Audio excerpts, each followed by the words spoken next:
আমার পেয়ারা বাগান অনেকদিন আগে করেছিলাম, এখন পেয়ারা বড় হচ্ছে, পাকছে। আজকে আমি বিক্রি করার জন্য বাগান এসেছি, তো একটা হকার এসেছে, সকালে দুটো হকার নিয়ে গেছে, আর একটা হকারে পেয়ারা তুলছে। এখন বৃষ্টির জন্য হকারটা কম আসছে, তার জন্য আবার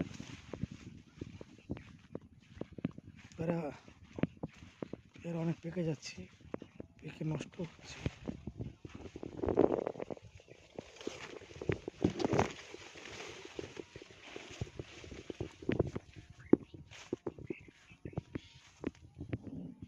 এটা আপনার 6 মাস আগে পেয়ারা গাছ ভেঙে যেতে হয়, মানে তাকে বলা হয় মেসেজ করা। তারপরে 6 মাস পরে পেয়ারাটা আসে, তার জন্য অনেক পরিপাটি করতে হয়, যত্ন নিতে হয়, সার ওষুধ সেচ সব দিতে হয়।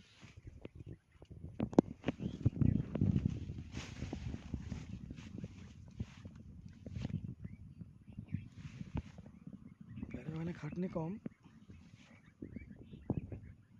পয়সাও আছে সেরকম। পেয়ারা যদি আসে, এখন যেমন দাম মোটামুটি ভালোই, রৌদ্র হলে আরও দামটা বাড়বে।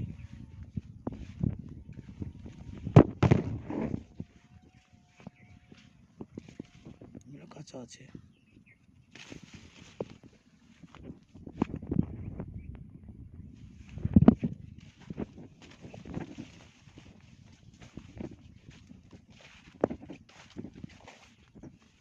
পাকছে, পেকেছে। এটা পেকেছে, খাওয়ার মতো।